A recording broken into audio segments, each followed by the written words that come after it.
do the ISIS jackasses have Twitter accounts? Oh, because the Pentagon wants to be able to track what they're doing. Yeah, right. Well, as we've been saying all along, it looks like 2015 is going to be the year of internet control, of trying to justify the surveillance state. They've been pushing for this, of course, with the Sony hack, but there's been many different instances. It's a multi-pronged attack.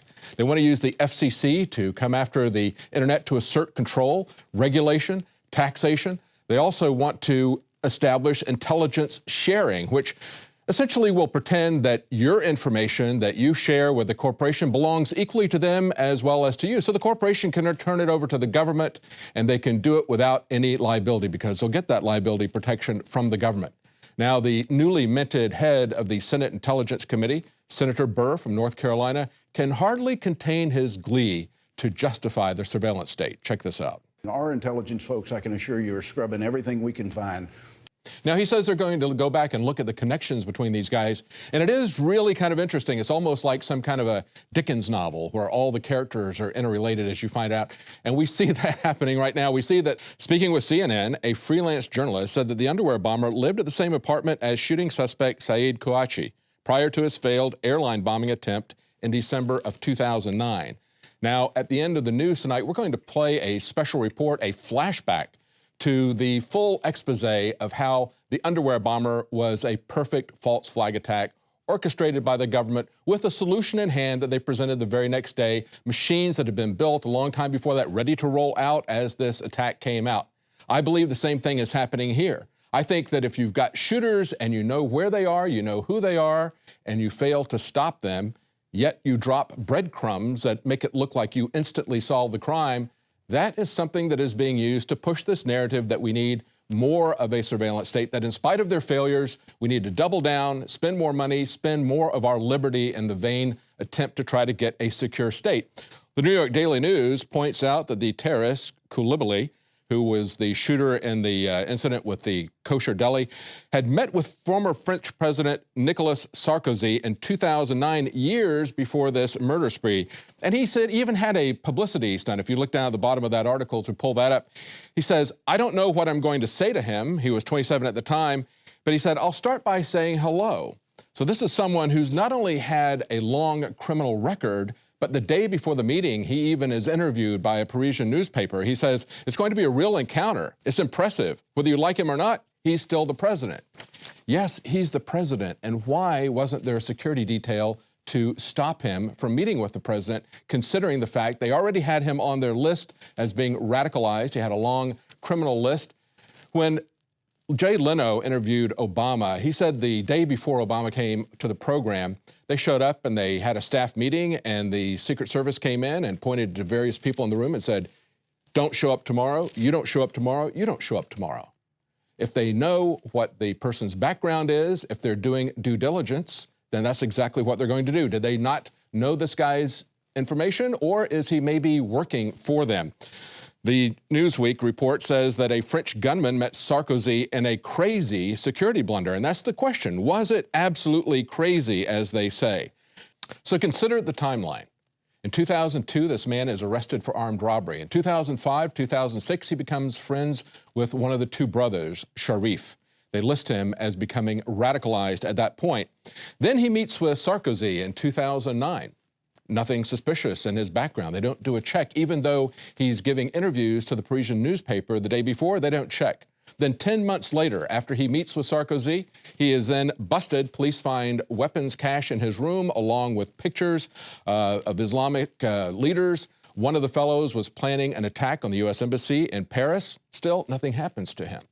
Then in 2013, he's given a sentence for planning a prison break, yet he served no jail time then either. So the question is, are they giving this guy a pass out of pure incompetence?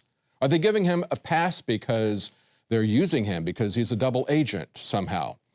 Or are they giving him a pass because they want him to do something and they're laying back until the right time? Whether they are actually controlling these guys directly or whether or not they're letting them do this and then using it for their own political agenda, it's still a false flag. As Alex Jones pointed out yesterday, if you shake up a bag of black widow spiders, get them very angry, pour them in somebody's bed, you're not controlling those spiders anymore, but you pretty well know what they're going to do.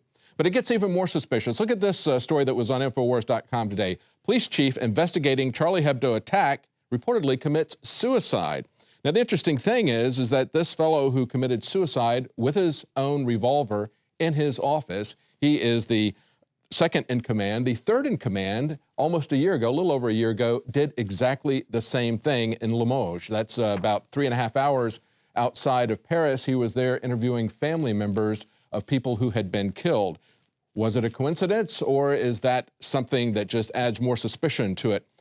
Now, there's also an article where a French columnist writing for Voltaire Network asks what's really behind this. He says, who did order this? Was this something that was ordered by Anwar al-Awlaki, as they point out, or is this something that was ordered by someone else, some Western government or intelligence agency with another agenda? He points out that the mission of the commandos had no connection with jihadist technology. He said if they had been on a jihad, they would have destroyed first the archives of the newspaper on site after the model of their actions in North Africa and Levant. For jihadists, the first duty is to destroy the objects that they believe offend God and to punish the enemies of God. And he says, similarly, they would not have immediately retreated, running from the police without completing their mission. They would have rather have completed their mission and died on the spot than to leave those cartoons there. He said also, they wielded their weapons as expertly and fired advisedly. They were not dressed in the fashion of jihadists, but as military commandos. His belief is that this is a clash of civilizations, as he points out, designed by Tel Aviv and Washington, certainly by Western governments. It looks like this is something that suits their agenda that they've been working on for a very long time. But of course, they're trying to say that they're going to take the brave high ground and they're going to defend freedom of speech. Really? Was that what happened in the marches? Was that a march of political unity? Or were there political recriminations taken against their political opponents? Look at this story. Socialist Hollande bans right-wing Nationalist Party and challenger Le Pen from the Unity March. This is from the Gateway Pundit. They point out that Hollande banned the National Front Party leader Marine Le Pen from the Unity rally in Paris on Sunday. The French Nationalist Party, who wants to clamp down on immigration and won the elections last May, was banned from this march. Le Pen was furious that the party who came out on top of the European elections last May was excluded from the march. So there's definitely a political aspect even to that. They're not there for free speech. And certainly the whole idea that they're standing strong for free speech really comes down with an article that Paul Joseph Watson pointed out in his video earlier today, going back to January of 2009, because the previous French Prime Minister, Sarkozy, came after a Charlie Hebdo journalist who mocked his son. This was a French cartoonist who was put on trial for charges of anti-Semitism over a Sarkozy job. And again, remember that Charlie Hebdo had pointed out they'd been sued 13 times by the Roman Catholic Church. Only once, they said, by the Muslims. But if you criticize someone who is Jewish, you not only get charged criminally for anti-Semitism, but Charlie Hebdo fired the cartoonist. What was in this cartoon? Of course, this was an 80-year-old cartoonist who had worked for them for quite some time. He faced charges of, quote, inciting racial hatred for a column that he wrote in the satirical weekly Charlie Hebdo. It ended with him being fired from the magazine. So what was in that cartoon? Well, it was about the engagement of the former Prime Minister Sarkozy's son, who was then 22 years old, to a Jewish heiress of an electronics goods chain. Commenting on the unfounded rumor that the president's son was planning to convert to Judaism, the cartoonist wrote, "He'll go a long way in life, that little lad." So that's what he said that qualified for charges of anti-Semitism. Charlie Hebdo, who say that they always support the absolute right of free speech, called on him to resign for that, to which he said, "I would rather castrate myself." Well, it turns out that Obama would rather castrate the internet than to let us have the kinds of freedoms that allow some of these things to happen. Today, he was talking about how he was going to do that, and simultaneously, for some reason, CENTCOM's social media got hacked, a very serious crime. Leanne McAdoo has the details. Hackers claiming to be aligned with Islamic State militants took control of the U.S. Central Command's Twitter and YouTube accounts just after noon today. The background and profile photos of the CENTCOM accounts were both changed to show an apparent militant and the phrases "cyber caliphate" and "I love you, ISIS." The hackers have threatened U.S. soldiers, saying, "Watch your backs." They posted emails and phone numbers of top military officers, threatened the release of classified documents, including some slides showing the China scenario. In a statement, the Central Command confirmed that its Twitter account had been compromised and said it is taking appropriate measures to address the matter. Forget cyber laws. This is the countdown to an internet kill switch. The group conveniently took over Central Command's accounts just as the president was delivering a speech on new cybersecurity proposals this afternoon. In recent days, experts have been warning about a coming cyber Pearl Harbor. And in an interview for PBS, Edward Snowden discussed how the new military weapon is cyber weaponry. The NSA whistleblower revealed just how easily the United States could be compromised if hackers targeted core routers that connect virtually every industry in America. When it comes to cyber warfare, we have more to lose than any other nation on Earth. Now, when Sony was hacked, cybersecurity experts said that there was no way that North Korea could have done it, and it was more likely an inside job. The FBI, however, continues to assert that according to its expertise, it was North Korea, period.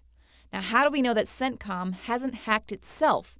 Wouldn't that be the easiest way to enforce an internet kill switch? This is the U.S. Central Command being hacked. Now, no doubt this latest hack will keep officials on high alert. The NYPD and FBI issued alerts today after ISIS re-released a video calling for attacks of intelligence officers, police officers, soldiers, and civilians in the U.S. Federal law enforcement agencies are taking the threats seriously. But it's not just ISIS using the momentum from last week's radical Islamic rampage in Paris to further their agenda. The West has wasted no time calling for CISPA-style legislation and information sharing, and you can expect to see this issue of cybersecurity propagated heavily in the president's upcoming State of the Union address. Now, of course, hacking their Twitter and YouTube accounts, that's something that is highly visible, but it's not something that is very damaging. And as the Washington Post points out, virtually all the posted documents appear to have already been publicly available online. There you go. Absolutely no damage. But the question is, why does Central Command have social media accounts? Well, the Washington Post gives us the answer to that as well. In case you don't know, they say the United States and the Islamic State have waged a propaganda battle online for the better part of a year after the militants rose to prominence and seized broad swaths of territory. Yes, it is all about a propaganda war. Do you think they would wage that propaganda war by hacking their own account? I mean, how hard is that? Do you think it might be an inside job like everyone told the FBI happened at Sony with the interview? Of course, everybody believes that it was an inside job, but the FBI will not admit that. Anonymous tweeted today that its members had tracked the ISIS hacker to an IP address somewhere in Maryland. They say, FBI, you're welcome. They quipped in a tweet, "We'll find you, cyber caliphate." There you go. Now we have a more detailed report from Mikhail Thalen and Joe Biggs, that's on Infowars.com, who hacked the CENTCOM Twitter. You can check that out. Now, Aaron Swartz had warned us, and of course, he was the one who pretty much led the defeat of CISPA the first time it came around. He warned us who was really behind all of these exploits. I think it's really important that we stop cyber attacks. And the way to do that is to make our cyber systems more secure, to close the vulnerabilities that allow attackers to get in. But the problem is the government's doing the opposite. They are funding the creation of vulnerabilities. They are offering rewards for people to find and build vulnerabilities into the system and give it to the U.S. government, so then the U.S. government can launch cyber attacks in other countries. But of course, Fox News is still trying to pretend that the U.S. government is not the instigator of these attacks, but the victim.